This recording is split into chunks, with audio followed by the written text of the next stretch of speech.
nuestro invitado, el doctor Juan Carlos Quintana Vilches, con quien vamos a conversar sobre el nuevo estado de sección. Yo le comentaba a mi querido amigo la semana pasada que hubiera sido muy grato que al día de hoy, pues, Alemania haya ganado, que ganó, y que Ecuador también haya ganado, que no ganó. Pero bueno, igual hay algunas variables que se dieron, otras no, mi querido doctor Quintana. ¿Qué nos puedes contar tú relacionado o más que todo los primeros resultados que se dan de este nuevo estado de excepción que el señor presidente pues ha determinado en el país? Muy buenos días, Juan Carlos. Muy buenos días, gracias por la invitación. Un saludo para toda la audiencia. Bueno, creo que esto obedece a dos circunstancias. Primero, a una, me imagino que es una circunstancia eh, significada, y la otra que es reactiva, porque es los momentos, pues, a ver, hay que entender que en el contexto de un estado eh, de ataque, el tema es dinámico, no es estático, no es que la criminalidad está atrincherada en un lugar, encerrada bajo un cerro, ¿no? Es un tema de que la criminalidad va mutando, va moviéndose, va tratando de esquivar y de responder a las acciones que un gobierno realiza, en este caso el Ecuador. También es muy importante también anotar de que al momento que las economías criminales se ven golpeadas, también hay las operaciones caen, bajan y por ende la criminalidad también se dispersa en otras áreas. No solo estamos hablando ya de narcotraficantes, sino también estamos hablando de soldados que pertenecen a estas bandas que solo conocen como medio de ingreso el crimen. Entonces, obviamente también buscan otros lugares, otras áreas, otros territorios para poder cometer estos crímenes, ¿no? Con delitos conexos, conexos a lo que es el narcotráfico, pues, ¿no? Entonces, sí, evidentemente es una división. El Ejecutivo, en este caso, pues el gobierno, a través de su bloque de seguridad y la inteligencia, tiene que ir atendiendo este dinamismo dentro de esta lucha, ¿no? Ok, los primeros resultados que usted ha visto, doctor Quintana, por lo menos pues se percibe que se está metiendo o se está cogiendo personas. Lamentablemente, pues muchos de ellos al siguiente día están nuevamente libres y no creo pues que estén libres para leer la Biblia, sino estarán libres pues para seguir haciendo las cosas que suelen hacer y que fueron motivos por los cuales lo cogieron. Ahora hay un punto, no voy a decir que sea grave en absoluto, o sea, yo creo que estamos en una situación, coincido con usted, que estamos en una situación grave en el país, eso sí, y cuando hay medidas graves o cuando hay situaciones graves, tú tienes que actuar de la misma manera. Yo, en ese sentido, pues no soy muy dado a que si te golpean en una mejilla pongas la otra. Eso se lo dejo al Señor, que él sí ponía la otra mejilla y yo para llegar a ser el Señor, pues me falta muchísimo y no creo que ni en esta vida ni en 100 más llegue. A mí me gustan las cosas que se cumplan y obviamente que las cosas siempre sean en beneficio de los más necesitados y en este caso de todos los ecuatorianos. Pero el tema, Juan Carlos, de darle una impunidad, entre comillas, habría que ver qué es lo que está determinado en las disposiciones, a los militares extranjeros que actúen con nosotros no pudiera abrir un espacio para que sucedan algún tipo de arbitrariedad, es que espero que no, porque en realidad los militares no es que están, no es que ellos están entrenados para ir a cometer arbitrariedad, pues ellos están acostumbrados y están entrenados para hacer cumplir la ley. Y mientras tú cumplas la ley, sea la ley nuestra o sea la ley de otros países, siempre la ley busca el beneficio y el bien común, pues ellos estarían haciendo o estarían cometiendo, haciendo, no digamos cometiendo, haciendo acciones que están constitucionalmente legales. Pero mi preocupación, Juan Carlos, es que salgan pues los agoreros del desastre, salgan pues los defensores de los derechos humanos de los delincuentes, porque cuando a nosotros nos tienen que defender, los derechos humanos brillan por su ausencia. ¿Usted no cree que eso pudiera ser algún tipo de cortapisa para que estas actividades se sigan dando? Bueno, es un tema relativo, no hay absoluto en esto. Hablar de una impunidad per se, una inmunidad, sería tipo también una impunidad ante actos atroces, ¿verdad? Nosotros tenemos, siempre hay que partir, siempre lo digo, hay que partir de que el error humano existe. El error humano existe en toda actividad humana. No podemos partir de la premisa de que porque eres extranjero vas a hacer bien todo tu trabajo. No significa que porque eres policía, todo lo que tú haces en calidad de policía está bien hecho. Atrás del policía está un ser humano que comete errores, que comete desafueros, que comete delitos. Lo mismo pasa con el extranjero. Entonces, yo creo que la palabra inmunidad sería peligrosa. Lo que sí creo que se pretende hacer, y creo que también hasta cierto punto esta acción del Ejecutivo, hasta cierto punto es necesaria, porque está tan permeado nuestro sistema, eh, que dentro de la misma fuerza hay peligros, porque vamos a ser muy claros, quiero ser muy claro en esto, o sea, hay un tema tan complejo en el Ecuador. Ahorita, por ejemplo, si vemos a un suboficial de la fuerza policial, por poner un ejemplo, este suboficial hace 15 años era sargento, era cabo, y hace 15 años, ¿qué estaba pasando?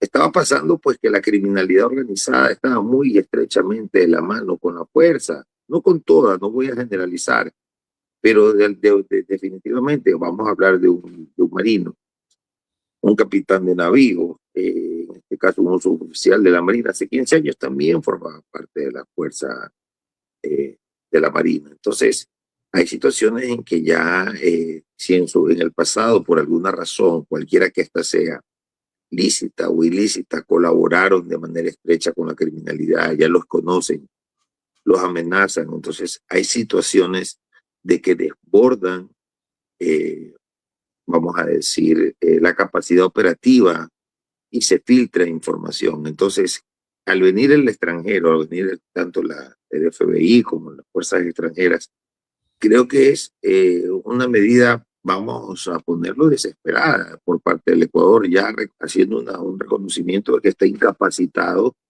de poder enfrentar de manera efectiva este fenómeno, ¿verdad? Pero darle la inmunidad no, pero sí creo que haber al menos un ofrecimiento de que tendrán el apoyo eh, del Ejecutivo, del Legislativo, tanto en los indultos como las amnistías, es importante en tanto y en cuanto pues se maneje con transparencia, ¿no? Obviamente, siempre cuando un Estado está en esta situación, y solo basta ver la historia de las naciones, siempre va a haber daño colateral, siempre alguien va a hacer algo mal, siempre va a haber algún tipo de situación que no se realizó bien por parte del ser humano que en ese momento está, ya sea nacional o extranjero. Entonces, es un tema que hay que saber analizar y hay que ver el costo político, ¿no? Eh, porque por más, o sea, insisto, tu calidad de extranjero no te da necesariamente, no te tienen por qué darse necesariamente la inmunidad.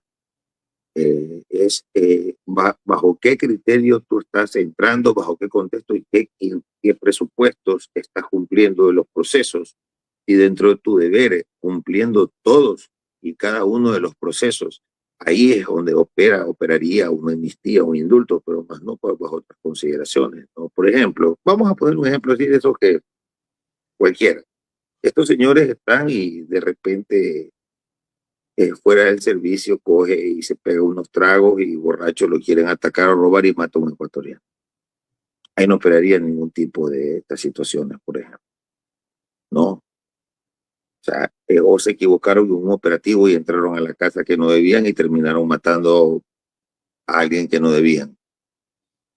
Pues sin preguntar nada, entran y matan. O sea, no es así, así no funciona, así no es el Estado de Derecho. Entonces, obviamente, eso habrá que manejarlo y me imagino que el Ejecutivo, hoy en día en un mundo tan conectado, ya no es pues ya no lo puedes tapar tan fácil, ¿verdad? Estos errores en caso que sucedan.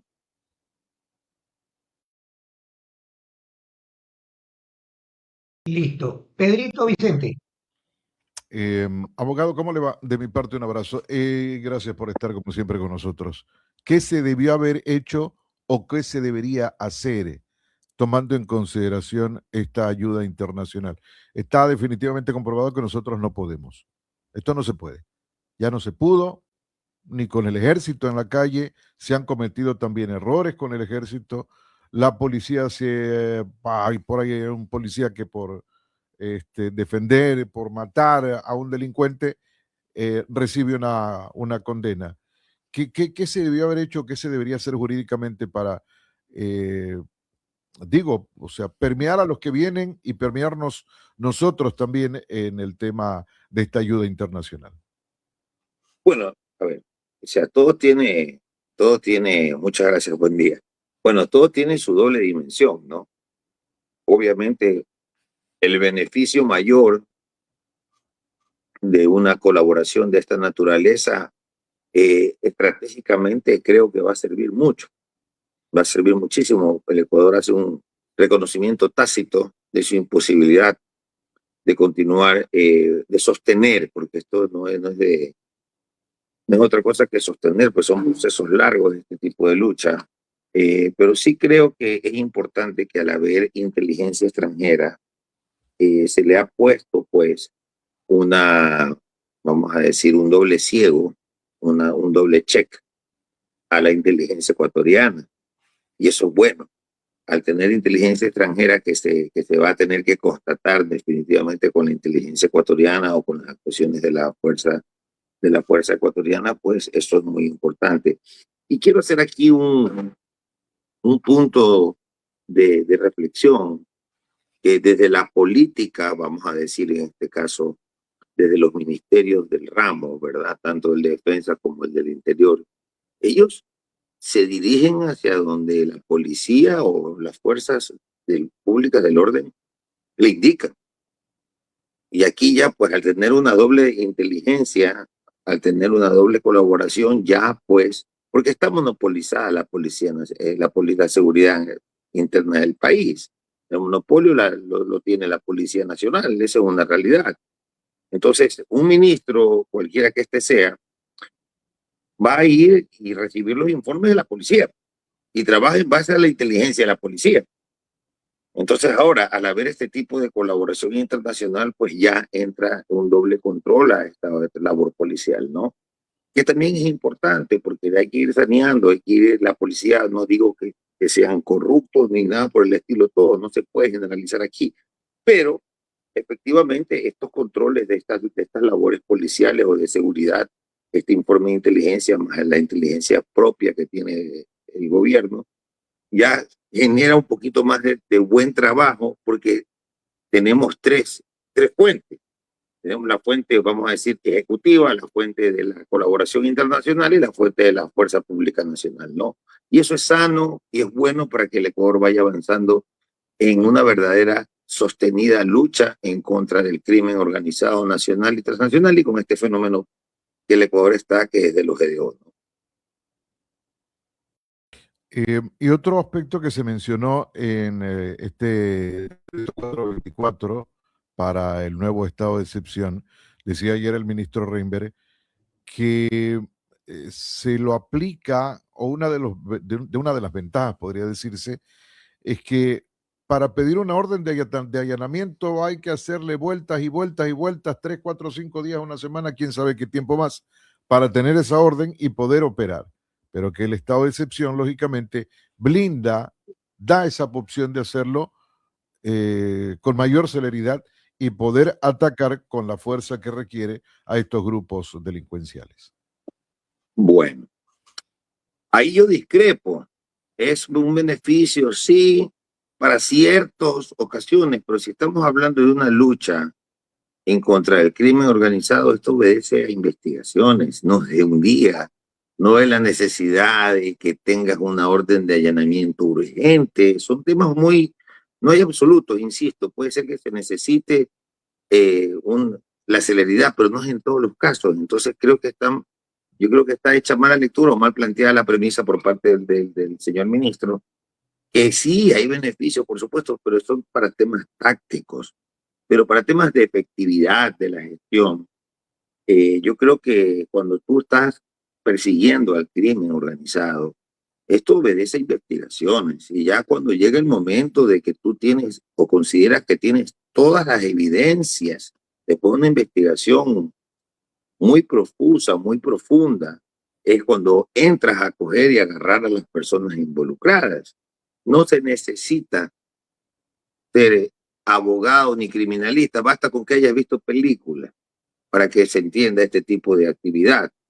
No perseguir al crimen, no, una cosa es la flagrancia, una cosa es tener el estado de sección para poder bajar la criminalidad en cuanto al tema de la flagrancia, pero creo que el planteamiento que se hace desde este punto de vista les falta.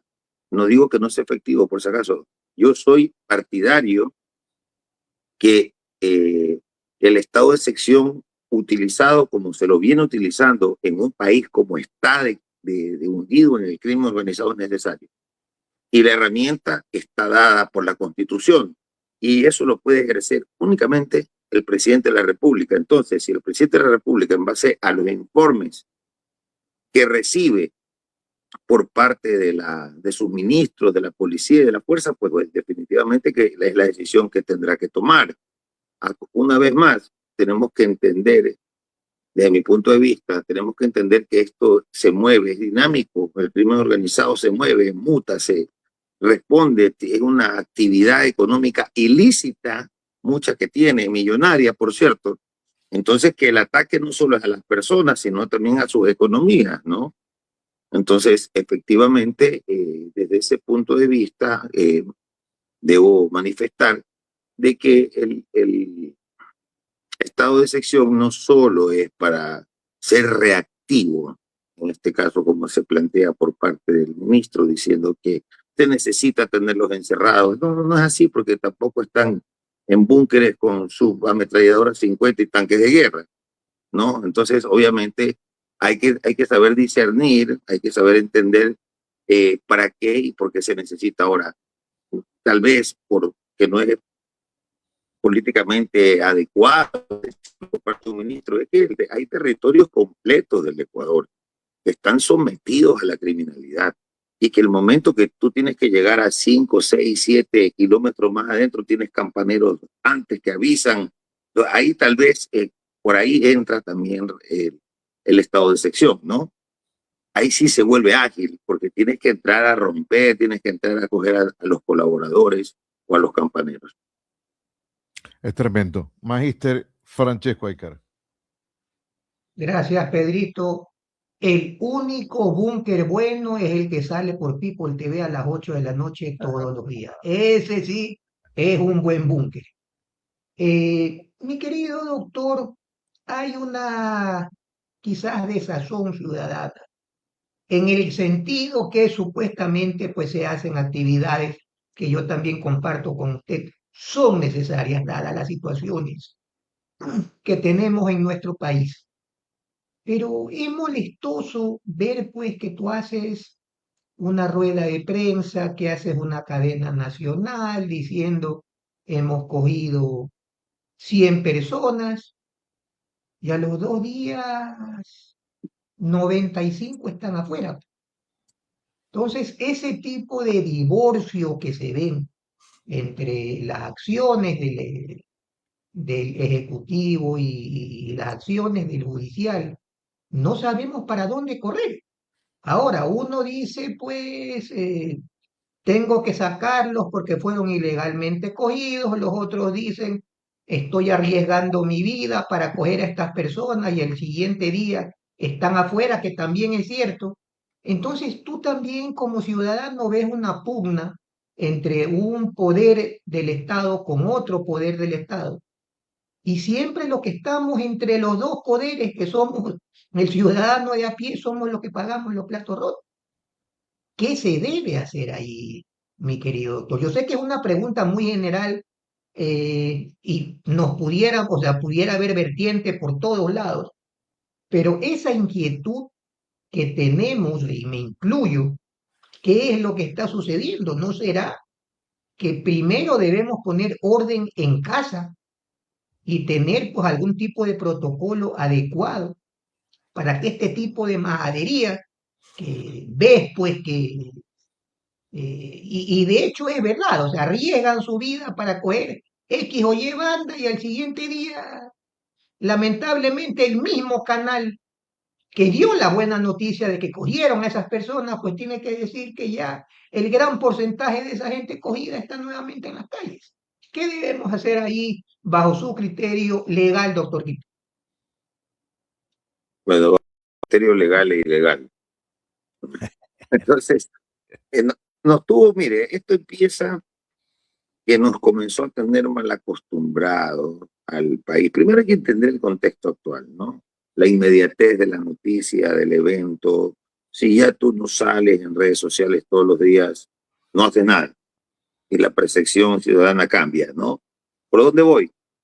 De que la señora ex fiscal general comenzó a publicitar los casos mucho, ¿verdad? Y la sociedad se comenzó a acostumbrar a creer o a sentir que este sentido de justicia es una detención. Y eso no es justicia. Justicia no es tener a alguien preso sin una sentencia, o sea, una prisión preventiva para una persona, cualquiera que ésta sea. No es sentido de justicia desde mi punto de vista. Para mí justicia es que esa persona, si es declarada culpable, tenga una sentencia ejecutoriada. En ese momento, la justicia ha operado, ¿no? Entonces, obviamente,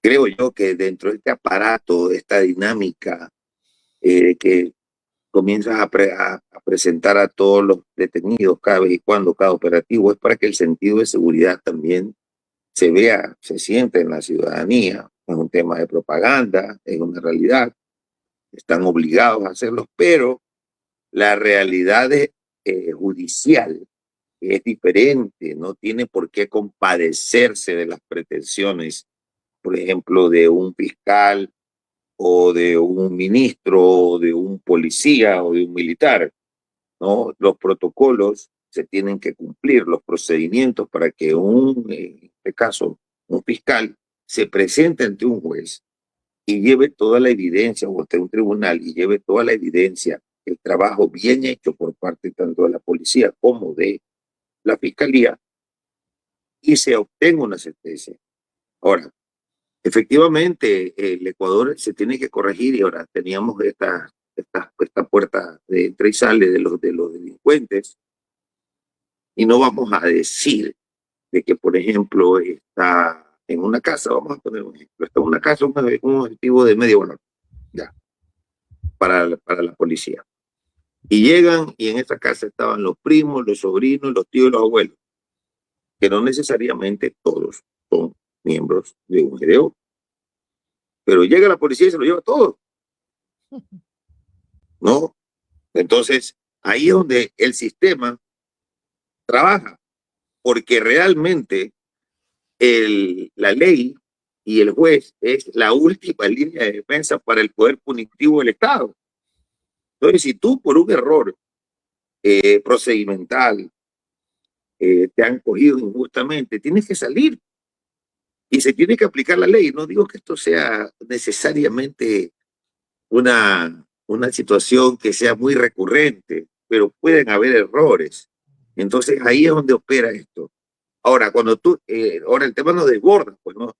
Tenemos un gobierno que está activo completamente, como nunca antes visto en los últimos 15 años, 20 años, que todos los días es una lucha constante e incesante. Entonces, obviamente, ese número se va a ir multiplicando, se va a ir sumando, y evidentemente el filtro natural del poder punitivo del Estado debería ser efectivamente el poder judicial. No tienen que estar de la mano, no es verdad. Es la última, es la red, es la que le dice al Estado, a ver, aguante, aquí vamos al debido proceso, la prueba material, aquí no es lo que tú vendes en redes sociales, aquí es lo que tú has hecho y lo que me presentas. ¿Te cumplen los estándares? Seguimos. Entonces sí, yo creo que el Estado, esas ganas del gobierno, esas ganas de seguir luchando todo, de tener a todo el mundo preso, encuentra pues su freno en, el, en la administración de justicia.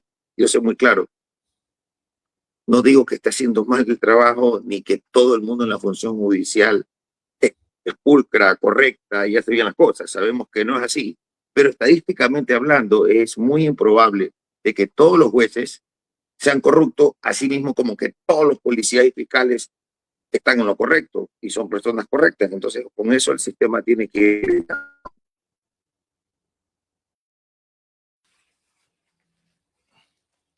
Correcto. Pedrito Vicente. Este, a propósito de estos temas, resulta que en un momento determinado uno dice, bueno, ya llevamos tantos estados de excepción y no encontramos una luz al final del túnel. Llevamos tantos toques de queda y no llegamos todavía a tener una luz al final del túnel. Los colombianos que tienen mucha experiencia en esto, los mexicanos que tienen más experiencia en esto, dicen, ustedes recién están comenzando, ni saben todo lo que se viene. Es decir, este esfuerzo, por más esfuerzo que se haga, mi querido abogado, desde la parte jurídica, desde la parte legal, desde la parte ejecutiva, operativa, penosamente para nosotros está comenzando, y quién sabe qué cosas más nos vayamos a encontrar o qué cosas más vayamos a padecer en los días venideros. Bueno, es una proyección. Yo creo que ya comienzan los timings, el tiempo comienza poco a poco, en menos de 6 meses vamos a ponerlo ya, ponle 7 meses. Es hora de que ya se comiencen a ver pequeños resultados reales.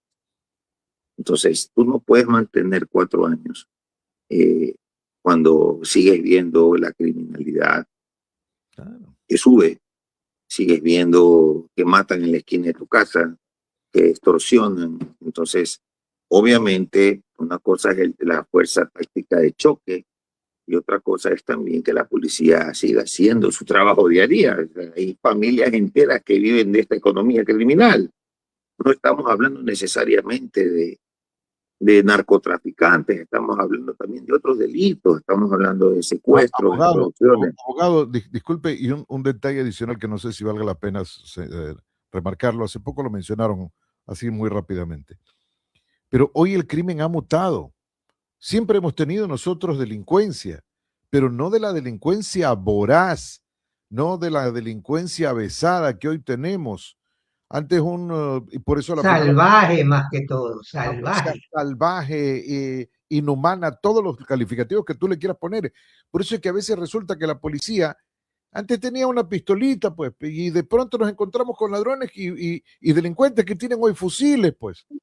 Entonces había una disparidad y creo que todavía, por más que se la trate de dotar, todavía hay esa disparidad ese beneficio de armamento del ladrón, del delincuente, del narcotraficante, de los EDO, como usted le quiera llamar, y todo lo que hay en el país hoy, en relación a lo que puede ofrecer en un momento determinado la policía. Y por eso es que tienes que llamar al ejército, que aparentemente, pues, o debería ser, está mejor armado que lo que puede tener la policía para hacer una fuerza de choque. Sí, evidentemente, yo lo veo así. Estamos con cáncer. El cáncer, este cáncer que tiene el Ecuador, que es la criminalidad. Pero no lo vas a combatir con aspirina. Entonces, evidentemente, vas a tener que entrar en terapias fuertes. Aspirina fuera bueno, la que le dan a uno. Oiga, mi Pues, querido Juan Carlos, pero si se va al IES le mandan paracetamol nomás. Pues. eso. ¿Ya? Entonces, bajo ese estigma, perdón, bajo ese texto, se necesitan acciones fuertes, concretas, como las que nosotros estamos viendo. Obviamente, el tema es tan grande, tan enquistado en el sistema, de que está tomando tiempo, pero ojo, una cosa es los temas de la criminalidad, ¿verdad? Y otra cosa es la criminalidad ya en el Estado. Estas mafias, estos grupos tienen contratos con el Estado, tienen toda una arquitectura societaria para tener contratación pública y lavar así su dinero. Entonces, ahí es donde yo, por ejemplo, una de las cosas que siempre señalé y critiqué, siempre lo he hecho, es que el Estado hace contratación, el gobierno hace contratación con anticipo cero. Y tú ves que la obra avanza y casi que se termina con anticipo cero. ¿Qué estás propiciando ahí? Estás propiciando el lavado de activos. Esa es la realidad y eso pasó bastante en el gobierno de la Revolución Ciudadana. Muchísimo, era la institución, o sea, anticipo cero. Entonces las personas los contratistas que querían postularse, los legítimos, los que tienen que prestar dinero, poner de su dinero, ir haciendo pedaleo para terminar una obra con el Estado, no podían, porque no tenían, o si no tenían que ir a tocar la puerta al narcotraficante, préstame plata para poder concursar. Entonces, esa es una de esas, desde el Estado mismo, desde los sistemas, se propiciaba este tema. Entonces, ¿a dónde quiero llegar? De que también es importante de que la corrupción, hablamos del hospital, por ejemplo, el hospital de Teodoro Maldonado, vamos a poner el ejemplo de Guayaquil. Han secuestrado, han desaparecido funcionarios, y hasta ahorita yo no he escuchado que ya hayan cogido a los delincuentes que están adentro. Yo no he escuchado nada. Y todo el mundo, sin necesidad de ser de inteligencia nacional e internacional, sabemos que eso está podrido. Pero ¿qué ha hecho la policía? ¿Por qué no está ya ese hospital hace rato? No debería haber sido intervenido, pero no lo está. Entonces ahí es donde uno se cuestiona, ¿no? Y dice, bueno, ¿qué está pasando? Y esas son las cosas que se tienen que ir mejorando, ¿no? Doctor Quintana, tenemos una realidad geopolítica nueva y yo creo que es favorable. En Perú, pues, la señora Fujimori, para mí, debió haber sido ya ungida como presidente de Perú, pues, hace 2 o 3 semanas, porque así lo decían los números. El señor de la Espriella, aunque el señor Petro pues, diga lo que quiera decir, que van a impugnar el 33% de las juntas nacionales, el señor de la Espriella va a ganar con más de 250.000 votos, que porcentualmente no corresponden posiblemente ni al 1%, señores, pero en democracia tú ganas con un voto. Y las dos posiciones, ¿y por qué voy a esto? Tanto pues del señor de la Espriella como de Keiko Fujimori, es combatir el antiterrorismo. Eso es bueno, sí, pero también habría que ver, mi querido doctor, que si los 3 países, o por lo menos los 2 países que son fronterizos con nosotros, Colombia y Perú, ejercen una presión fuerte que yo consideraría que así va a ser. Recordemos pues que el padre de la señora Fujimori, pues fue quien mantuvo a raya al narcoterrorismo y de hecho yo creo que si vamos a la parte histórica, él fue uno de los gestores del cambio positivo de Perú, independiente de la parte política, independiente de Vladimiro Montesinos y tanta vaina, pero el señor Fujimori dejó una estructura antidelincuencial que todavía se mantiene. Y en el caso del señor del Espriella ya se ve que quiere ir por ese lado. Ellos tienen más fuerza militar que nosotros. Y como usted bien dice, estos son estructuras organizadas que tendrán que irse a algún lado. O sea, no es que se van a ir más arriba, no es que se van a ir a Centroamérica, porque logísticamente la parte PEPA para ellos es Colombia, Perú y Ecuador, pero quedaríamos nosotros tres, o sea, dentro de los tres quedaríamos como el patito feo, porque somos los más pequeños. Eh, ¿Qué debemos hacer ahí o cómo nos debemos nosotros también organizar? Porque en definitiva, yo tampoco puedo decir porque a Ecuador sería el patito feo, Colombia y Perú no trates de eliminar el narcoterrorismo. O sea, yo creo que los tres juntos deberíamos trabajar y tratar de erradicar, pues ya haciendo un gran frente, y eso es lo que siempre hemos conversado, pues yo creo que manteniendo una nueva línea y que yo creo que muy cercanamente, esperemos que no pase del próximo año, Venezuela también la va a hacer, porque Venezuela en definitiva tendrá que cambiar de línea a la línea que definitivamente la tiró al traste, y eso ya lo sabemos ni tenemos que repetirlo. Así que si tenemos un frente fuerte en la parte norte de América del Sur, pero creo yo que debemos estar coordinados en este tipo de acciones, porque volvemos a lo mismo. La estructura criminal del narcoterrorismo es fuerte y lamentablemente pues está más armado que el mismo o al mismo nivel que el mismo gobierno porque hay mucho dinero de por medio. ¿Qué tipo de políticas nacionales e internacionales, a su criterio, mi querido doctor, deberíamos hacer para algo que se nos viene de aquí al próximo año? Porque eso Claro, definitivamente, al menos ya lo dijeron, ya de la estrella lo dijo y Keiko Fujimori creo que está implícito, pues, de que van a hacer un trabajo muy fuerte en contra del narcoterrorismo. claro. Bueno, hay que ver cuánto dura que Fujimori. En Perú son fusibles los presidentes, ¿no? Eh, Eso sí, pero igual tienen Sí, mayoría se y les llama creo que el grupo de ella, aunque habría que ver, yo también comparto con usted cuánto dure, pero yo creo que las acciones en contra del narcoterrorismo se vienen en esta parte de yo, Sudamérica. yo creo que están lideradas bastante por el Escudo de las Américas, esta iniciativa del gobierno de los Estados Unidos. Y ahí ya no se puede decir que no. Ahí ya no hay, ya la posición, en este caso, frontales, tienen que ser acuerdos hechos, escritos, obviamente, no solo algo de propaganda política, ¿no? Entonces sí creo que es beneficioso porque Ecuador está geopolíticamente bien alineado ahora.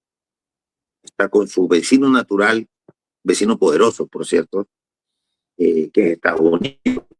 Entonces, obviamente eso fortalece al Ecuador y fortalece, por supuesto, Estados Unidos. Tampoco hay que ser negativo. Estados Unidos necesita un socio en América del Sur, eso es una realidad. Entonces, ahora que se están dando, gracias a Dios, por ponerlo así, se están dando estas reconfiguraciones políticas con esta, y vuelve una ideología adecuada, por decirlo de alguna manera, y ya no estas narcopolíticas que estaban operando de alguna u otra manera en América del Sur. Entonces, se puedo advertir mejores días en cuanto a esto, en la lucha frontal en contra del narcoterrorismo y de ahí los delitos conexos, ¿no? Creo que el Ecuador está en una muy buena posición por ser uno de los primeros países aliados ya con el Escudo de las Américas, con Estados Unidos, y tiene una colaboración estrecha. Entonces habrá que ya esperar los resultados, ¿no? También de que para qué sirven estas cosas, más allá de la seguridad, también lo importante es lo comercial. y vamos a ver ahí por dónde vienen pues los resultados. Pedrito Vicente, para hacer la del estribo, porque Nada ya se más, nos fue el tiempo. nada más agradecerle al abogado Juan Carlos Quintana, que siempre está dispuesto, predispuesto para compartir con la audiencia de Noticias Digital con este y otros temas que atañen a la vida nacional, mi querido abogado. Muchas gracias por su invitación. Siempre es un gusto y estoy a las órdenes como siempre. Estaremos tratando con usted, mi querido doctor, pues un poquito más adelante a ver los resultados que como ecuatorianos que somos, pues esperemos que sean los mejores para el país.